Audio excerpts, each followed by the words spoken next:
Hi, everyone, and welcome to the ASU GSV Summit. If you're just joining us, I am Julia Stiglitz. I'm a partner here at GSV, and I'm excited to be moderating this panel on the childcare crisis and COVID. This was a crisis before COVID, but COVID has certainly exacerbated it.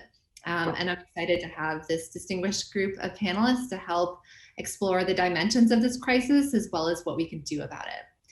So joined today, we have Sara Mauskopf, the CEO of Winnie, Natalie Renew, the Director of Homegrown, Elizabeth Harz, the CEO of Sitter City, Brian Tobal, the CEO of Schoolhouse, and Chelsea Sprayregen, the EIR at Promise Venture Studio and co-founder of Value of Providers. Thank you all for being here. So to start, I want to level set it and get a better understanding of what this crisis actually looks like. And I want to start with Sara. Can you help us understand what is the current reality that parents are facing right now in this crisis? Yeah, so hi, I'm Sara Mauskopf. I'm the CEO and co-founder of Winnie, which is a platform that connects parents with over 200,000 licensed daycares and preschools across the United States. So we have 500,000 parents who come to Winnie every month searching for childcare and early education. So we have pretty unique insight into what is working and not working in the childcare system in the US. And it turns out, there's a lot broken in childcare and early education. And like Julia said, the pandemic has exacerbated some of it, but it's not new. And there's huge problems around quality and affordability. And now there are new problems with parents, not accessing childcare who are working.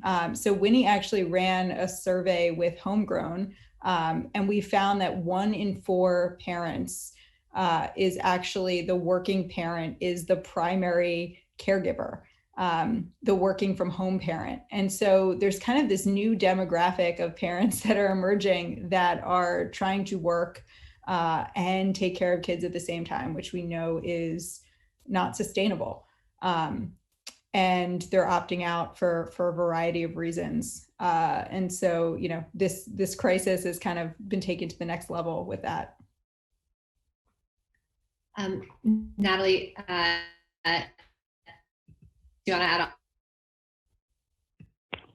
Sure.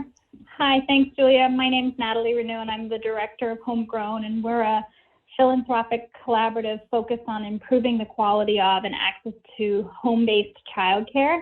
And we're really pleased to, do the survey with Winnie. And I think I would just add that we've seen home-based childcare providers really operate as a backbone for care, especially for essential workers and for families who don't have an adult in the home. So have really seen that both licensed family childcare homes as well as sort of informal caregivers like relatives have been the backbone of the childcare system over the past few months. Our own data collected from about 1,300 providers across the country indicates that 87% of licensed family childcare providers and 65% of family friend and neighbor providers continue to operate during the pandemic. And these providers have done that at really a significant risk and cost. So, putting themselves and their family members at risk during a public health crisis, but also most of them have lost revenue as a result of decreased enrollments, but continuing to stay open.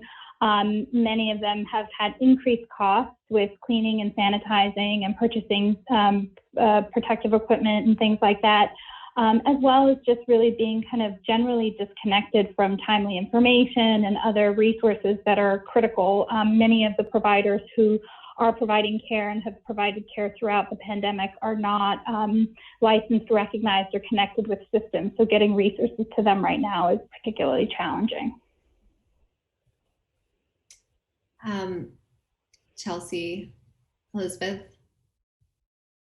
anything to? Yeah, I would just add that, the starting point for the situation that providers were in that Natalie just laid out for us even before the pandemic was providers were making $23,000 per year on average. And that was before losing revenue, before costs were increased. providers are mostly women. They're disproportionately people of color, and that's not a coincidence to our tolerance of those working conditions as a society. I know we'll talk more about that later, but I think that's important framing as we think about what the crisis was before the pandemic and what the crisis is now on top of that for those folks. I think that's such an important point. A number of folks have touched on it, but this was a crisis before COVID. Most working parents who have had to run out of a meeting that they felt stressed about leaving in order to pick up their child from daycare, or having to try to work with a sick child. It's just really come into people's living rooms or home offices, their Zoom rooms, because of COVID. But this was a significant burden in the United States prior to COVID. So I run Sittercity, which is a digital platform that connects families with babysitters and nannies. We were recently acquired by Bright Horizons, which operates a lot of daycare centers in the US. So we have a view into about 12 million homes and parents, and we see about 75% of those parents are working and the sole, have sole responsibility for taking care of their child. And as so much of the press you've seen, parents are just at a breaking point. And Brian, in some ways, this crisis is what inspired the birth of your company. So can you share a little bit about that and what gave rise, a little bit about your company, and then what gave rise to it? Yeah, sure. So Schoolhouse is essentially a place for teachers to sort of launch their own schools. And that's how we started. So we actually started before the crisis. And the micro school movement is something that we've been following. I was following for a while. My partner Joe was participating in pretty heavily. We were helping teachers start storefront schools, basically like small classrooms. We are a big believer in small classrooms. And when COVID came along, we started to have more families come to us and ask for their own micro schools. And so I would say it less gave birth to the company, but just sort of expanded our offering, where we went from working directly with teachers and helping them find students and getting set up, to helping families set these up in whatever part of their home that they had available. From what we've seen, most families in dual working homes have their kids working at home, with everyone at home. There's a reduction in at-home childcare. It's all health and safety driven, obviously. The parents I've found we're having a hard time playing both Zoom teacher and parent while they were at work. And I think that the population that I've seen has been hit most hard are the single parents, and that goes for single mothers and single fathers. And I've often said, though, I think that at the end of this, we should increase Mother's Day to a week and make it a paid vacation, because the moms are really shouldering the burden of this, I would say. So I One want of to. the hardest things about the dynamic, Julia, is just that there is no one solution, right? I mean, in each of our comments, you can see, whether people are, single parenting or dual parenting, whether they have kids 100% in school, hybrid, 100% remote, or teaching them themselves. This COVID has really just created an intensity and a variety. So it is very hard for one company or one government proclamation to kind of fix everything, because there's just so many different scenarios. Yeah. I think that's one of the things that strikes me is that there's so many scenarios, and parents are on their own when it comes to what to do. And with that, it sort of leaves the most vulnerable at the most disadvantage. So I'm curious, what are we seeing there? When I think about some of the people that are hardest hit by this, and with not a great system to go into COVID, how are parents coming from lower income families handling this? Yeah, I think there actually is a solution here, and that is that this industry needs more money. Parents are stretched to afford childcare, and providers are really underpaid and in many cases, like unable to even sustain their business in the case of many in-home providers. And so the system needs more money going into it. We know that early education is really foundational. It's perhaps more important for driving outcomes than a college education. But there is so little funding from government, from employers, from these other sources that could help kind of bridge that gap so that it's not all falling on parents and private payer. And so, I think money is the solution that could solve a lot of these issues. I just want to kind of underscore that, because we do, there is some subsidies in childcare today, but it goes to the lowest income families. And it is very, very difficult to qualify for those subsidies, and very, very difficult for providers to accept those subsidies. So you get this situation where it's a race to the bottom.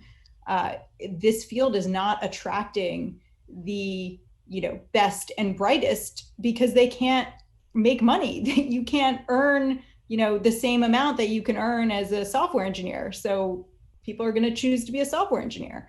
But if we put more money into the system, then providers can get the pay they deserve, and families can afford that.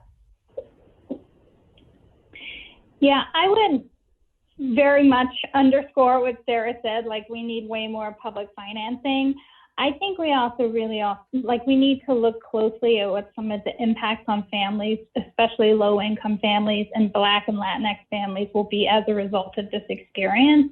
And, sort of all those existing inequalities, are magnified right now. And I think we've been following closely some data from the University of Oregon in this RAPID project that they have.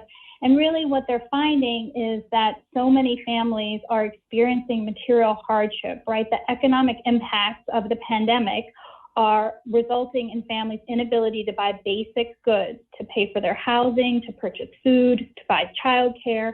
And that is creating incredible stress on these families, along with the fact that they're caregiving and working and doing all these other things. And that stress on caregivers results in worsened outcomes, social emotional impacts and social emotional well-being of young kids.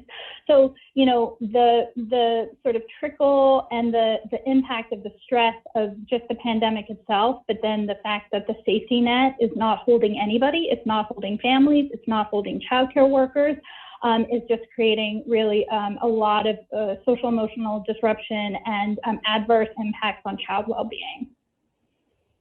Couldn't agree more. I mean, I think saw an article this weekend about 8 in 10 Americans supporting a wider base for childcare support, which there's just not much that all Americans necessarily agree on these days. And it seems like, 80% really support this, and just very, I think it's important for all of us as leaders in the childcare space and so many of our listeners to really get out there and help continue to make this a huge issue, so that those, cross-party intents really translate into dollars and funding.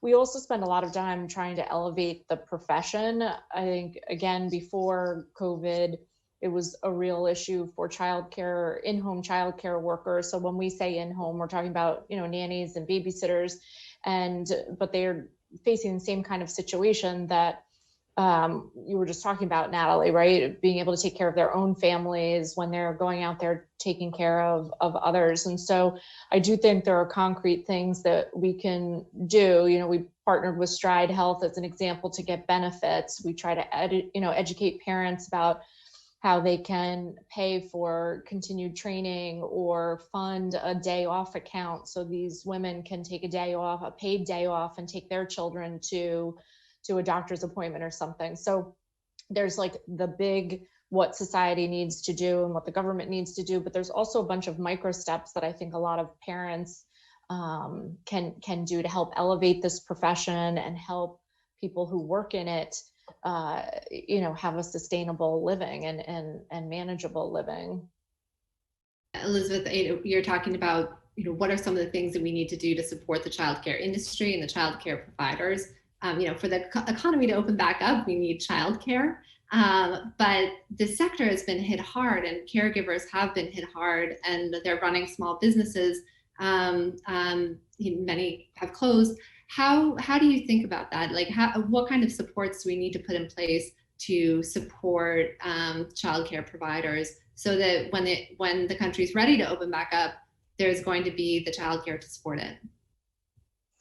Yeah, I think you're talking a bit more about in-home daycare centers. Childcare, as you know, has been deemed an essential service since the beginning. And one of the things at Sitter City, we used the platform starting in March to help connect critical workers with nannies and babysitters that were willing to either volunteer their time or to significantly lower their wages. Because you can imagine these grocery store workers or EMTs, their daycare centers were closed or their schools were closed and they had to get to work. So we found just a tremendous amount of support in the community to try to assist those workers. But of course, there were many sitters and nannies who were unable to work as people kind of locked down. But I do think just the fact that this conversation is happening on this stage today, right, and that you see politicians on both sides talking about it is incredibly encouraging. That this profession could, one good thing out of this horrible crisis could be that this profession truly is elevated, and everyone involved in the process, from legislators to families, can support caregivers in a different way. Yeah, I'll add like one huge positive that I see is that parents are really starting to recognize that the value of childcare goes beyond just the care and is hugely important for early education. And I think that is something like childcare kind of just is thought of like, okay, I need to work, so I need childcare. But those 0 to 5 years, like getting that group environment with other children that you can interact with, like parents are realizing they miss that and they need that. And even parents of older kids whose kids were in Zoom school are realizing, wow, that group environment is hugely important and cannot be replaced by Zoom. And I think we are finally getting that it's more than just childcare, it's education, and that is elevating the profession. And then, stuff like Schoolhouse that Brian's working on, like these are all ways to elevate and value the profession. And we need businesses at the kind of highest level. We need expensive childcare providers and preschools to exist because that elevates the profession. So let's actually, I'd love to dive into that one more and thinking about Schoolhouse. So it's, and the pods have gotten an enormous amount of attention. And the sort of lifeline for many affluent parents who, recognize that they want social interaction with their kids. And they've caused a lot of controversy and debate around equity and access. Brian, how do you think about that, and how do you respond to detractors? Yeah.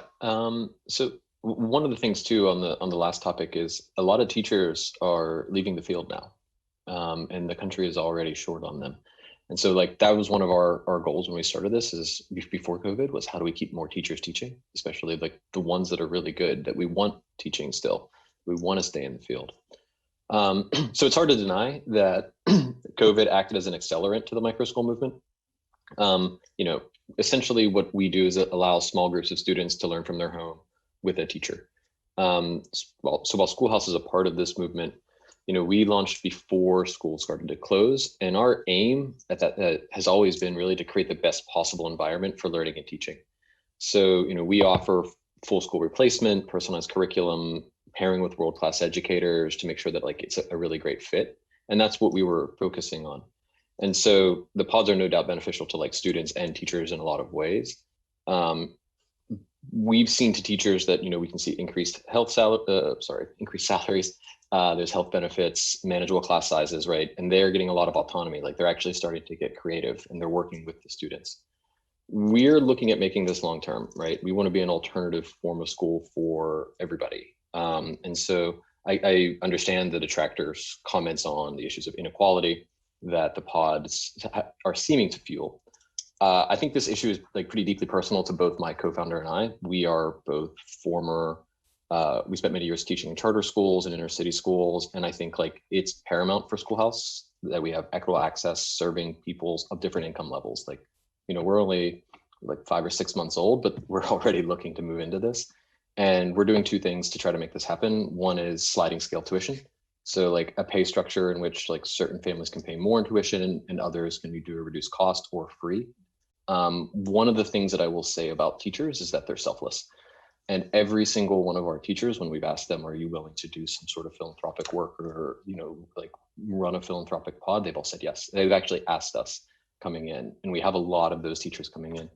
And then the thing that we're working on now is like sponsored pods. So we're working with local governments and philanthropic organizations to sponsor and fund pods in low-income communities.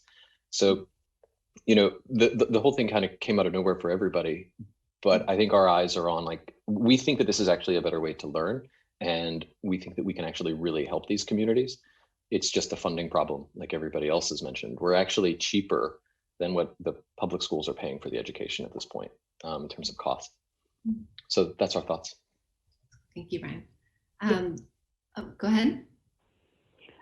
I was just going to add, I think, you know, so some of the data that Sara and I collected, you know, sort of shows that this isn't as widespread as the, you know, the media attention might suggest. And I think for me, it really underscores the notion that parents are on their own, right? The idea that consumers of K-12 education need to sort of think about alternatives. That's the everyday reality of early childhood consumers and childcare consumers, right? Where we have no public systems and no public infrastructure. And I think this really sort of underscores that parents are going to do what they can afford and that's best for their kids. And I think the pod is really an innovation and, you know, shows a lot of creativity and, you know, willingness of parents to think in incredibly unique and amazing ways to meet the needs of their children. I think it also tells us something about kind of, you know, that there's more happening in schools than we give them credit for, right? So it's not just the educational service and the care service, but it's also the socialization component that's hugely important for parents, but it's also access to kind of school-based supports like counselors and mental health and food service and things like that that are really complicating this question around equity. And I would just say, like, again, so to me, it kind of comes back to where we started some of this conversation, which is that we need much more significant public financing that also enables mixed delivery and options for families, right? So we want to see greater investment in the early childhood field so that parents can use subsidies and public financing, you know, if they're choosing to, you know, be cared for by their relatives in home-based settings and, you know, more sort of mixed delivery environment. Yeah, I would just echo that. I'm sorry, Chelsea, go ahead. That's okay. I would just add to Natalie's points that I think the idea of a pod is not so different from what low-income families have been doing for decades, which is finding care with family, friends, and neighbors in their communities. And there's nothing wrong with parents wanting a safe, nurturing learning environment that with folks that they know, that feel like members of their community, that speak their language and can work around their working hours. Those are all assets. And really what we want is for every family to have access to that level of choice. And as Natalie said, that creativity to innovate, because unfortunately they are so often on their own. So it's not that there's anything wrong with that impulse, but it's making sure that the resources that folks need to implement that effectively are available. And that's what needs to be integrated systematically, especially in this moment when we have unprecedented support and recognition of the value of this early care and education work.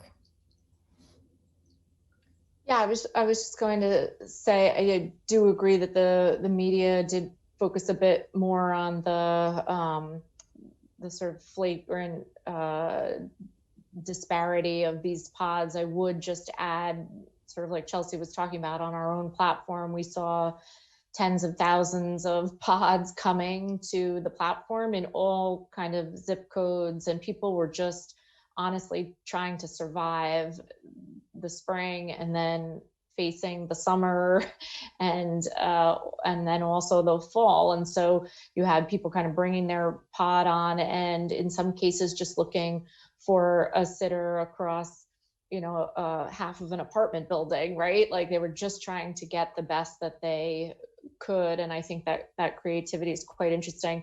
I also did want to reflect, when Brian was talking about the sponsorship opportunity, I do think that is a huge opportunity in this sector. When I was at CHEG, we were able to accomplish a lot of interesting things for disadvantaged students through corporate sponsorships. It's not going to fix everything, obviously. I think we all agree there needs to be more public funding for this sector, but I do think, I talk about a lot how much money is spent on kombucha and haircuts and, car wash at the office and everything. And not saying that those benefits aren't important for employee populations, but to think more broadly about how some of that could be used either for existing employee populations or to, give back in the community.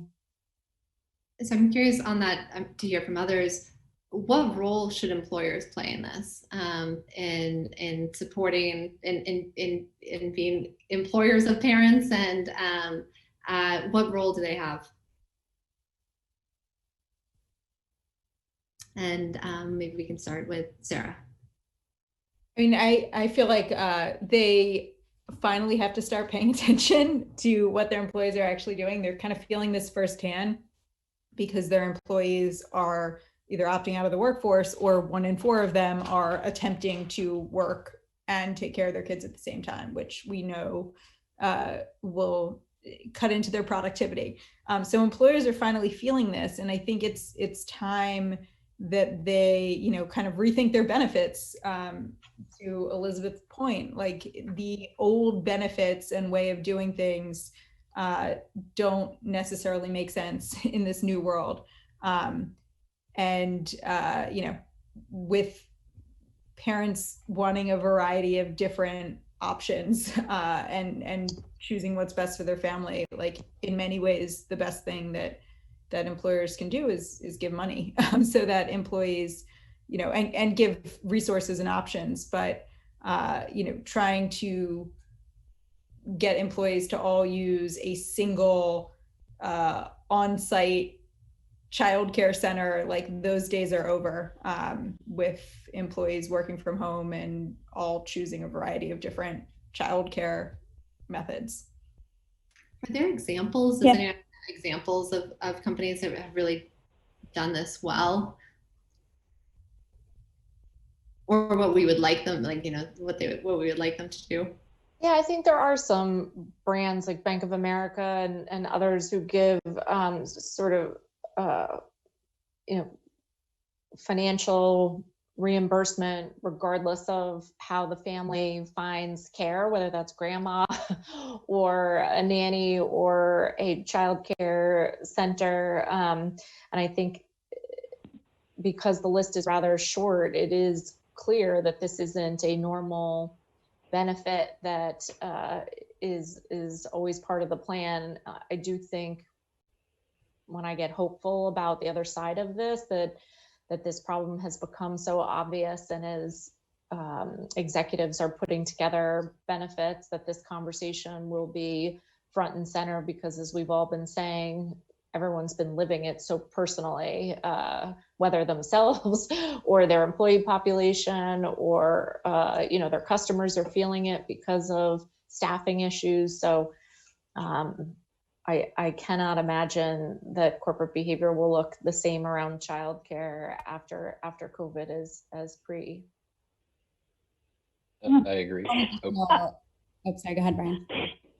Just one thing that I could add, like the monetary aspect, I think is pretty obvious, and any company that can afford it and cares about their employees probably should.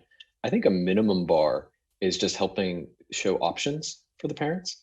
Yeah. And helping them sort of navigate this time, because as we mentioned, the parents are alone. They're on their own. They might have their friend groups. They might have Facebook groups, but really there's a lot to figure out, and it's actually a lot of overhead to work something out. And I think like even if the company maybe doesn't have the margins to support, childcare for all their employees, they can at minimum start putting together resources, and they can maybe bring somebody on to help parents navigate this. I think every company could do that. And that would be a huge help for a lot of parents. Yeah, I'll just quickly add, I think in addition to meeting the childcare needs of their own employees, employers are a really important voice at the advocacy table, and that they really need to raise their voice in support of increased financing for the public financing for the childcare sector. And I think one of the sort of silver linings of this moment is that there is such a high interest in stakeholdership among employers, and I think the challenge will be to keep them at the table and keep them engaged, for the long term. And I think kind of a defined specific advocacy role is really important for employers.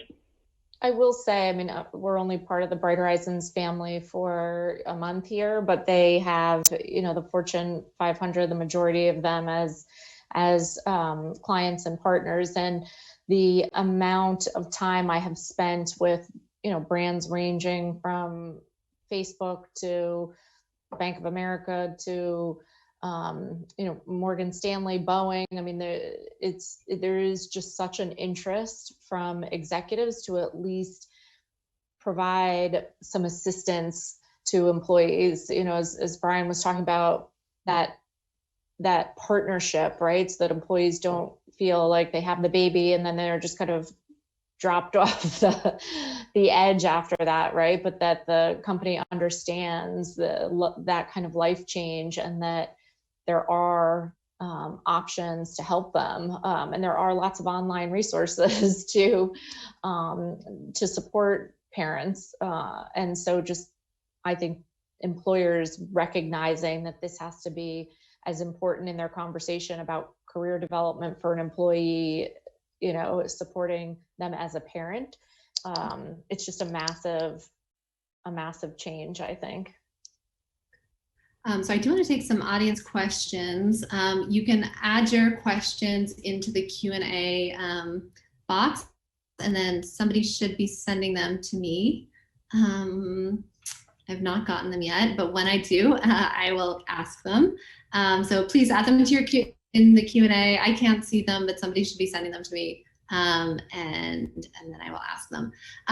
So one of the topics that we've touched on a little bit in this conversation, but haven't really dove into, is the impact on women. So there's a New York Times piece that ran this weekend saying that the pandemic will take our women back 10 years in the workplace. I'd love to better understand that dimension and what it looks like and how it's playing out, and what the implications are for gender in the workplace long term. Yeah, I think it's important to think of childcare as a gender justice issue as well as a racial and economic justice issue. And that's really true across every dimension of this multi-layered crisis that we're facing. So first off, when childcare options are limited, women are the ones who are going to be staying at home. They're the ones, if they can't actually stay at home full time, they're going to be cutting their hours or accepting less demanding jobs in order to make it work for their families. And on the other side of that, childcare providers are almost entirely women. And when the sector suffers, it's women really on both sides of this that suffer. And I think that that gender and that racial dimension to this is not a coincidence. There are really deep historical roots to the way that as a society, we undervalue care work and have even explicitly left it out of workplace regulations and benefits.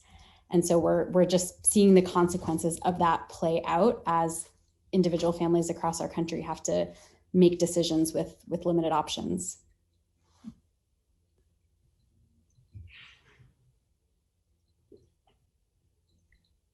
Yeah, I was just going to echo a lot of what Chelsea said, but you don't need a big research study to recognize that as this has all unfolded, moms are taking the unequal brunt of this, and that as decisions are made, I think there was that recent study about how many promotions, men given promotions during COVID, it was like, 60% versus 9% for women. And part of that is the opportunities being offered, but also I would think there are a lot of women who wouldn't accept those opportunities at this time because they're holding on by a thread to begin with. And so I think having these conversations and really encouraging leaders at all levels, manager level, VP level, the boardroom, to recognize that working moms are really holding on by a thread, and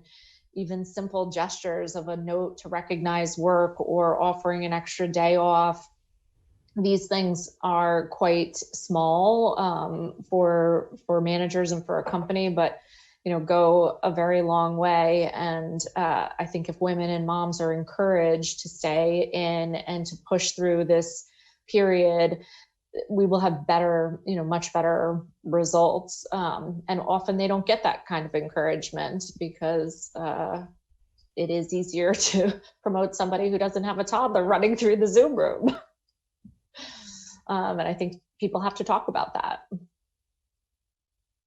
Yeah, and if you're an employer, like, you should absolutely have the same parental benefits for moms and dads. And one way employers frame this is they, have different benefits for the primary caregiver versus a secondary caregiver. And to claim you're the primary caregiver, you have to say I'm the primary caregiver, which is also hugely problematic because it means that moms are taking benefits and dads are not, and they're not getting, the same, they're not being held back in their careers the same way, or they're not getting access to the same benefits.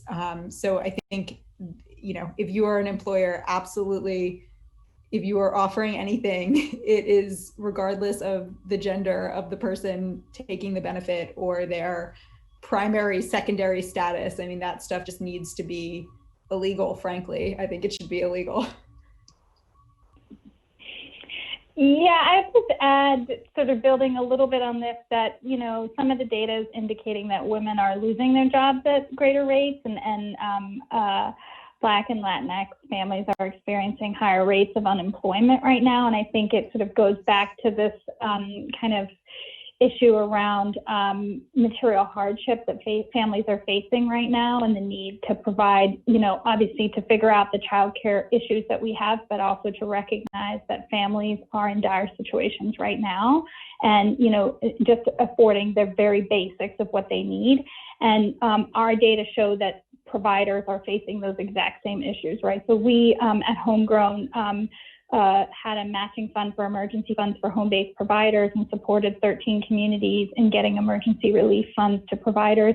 And what we found is that home-based providers, both licensed and unlicensed, were using these funds to buy cleaning supplies and basic equipment, but they were also using it to pay their mortgage, to buy their family food, and to keep the lights on in their home.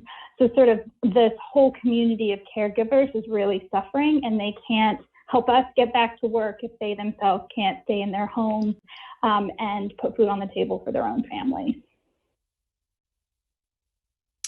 One of the sort of potential silver linings in this is the amount of innovation that's happening.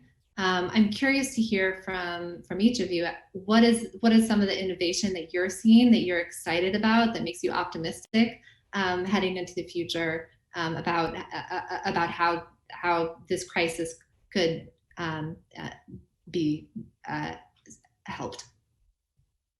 Yeah, so I would say, framing that when you're dealing with a crisis on top of a pre-existing crisis, we have to keep in mind that we can't go back to business as usual. So we have to be looking to these bright spots of innovation and thinking about how we reinvent the system and not just rebuild it. And so at Promise Venture Studio, we have the chance to support social entrepreneurs across the early childhood field, and are seeing bright spots of innovation as folks across the country respond to this childcare crisis. One major area of innovation is governments partnering with social entrepreneurs to match essential workers to childcare. and do so more efficiently using real-time vacancy data, online enrollment, things that social entrepreneurs like Sara have built into their systems. But we've seen opportunities and case studies in places like Los Angeles, in Texas, where governments are partnering with entrepreneurs to actually integrate that technology into their own services for children, and really seeing some leapfrogging in the use of technology at the government level. Things that might have taken years were implemented in only weeks. So seeing some real advances in helping parents find childcare and integrating that into systems.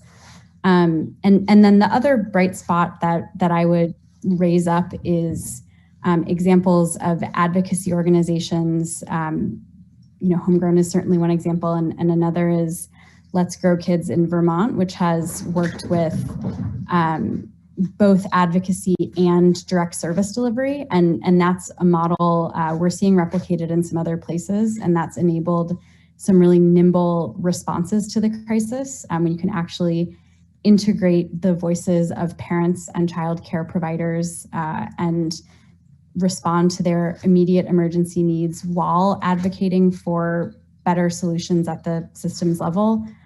Seeing some real advances like stable pay for providers in that state, even as private pay from parents fluctuates with the emergency. So more could go on about that, but those are a couple really bright spots. Thanks, Chelsea.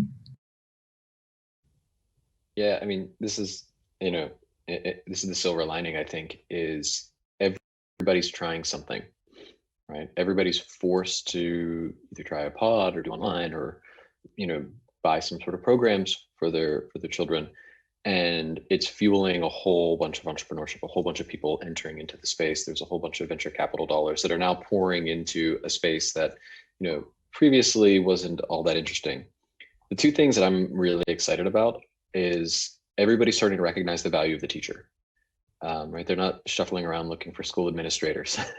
And the teachers themselves are starting to recognize that, oh, wait, I am the core of this experience. I can take it over. I can be a part of it.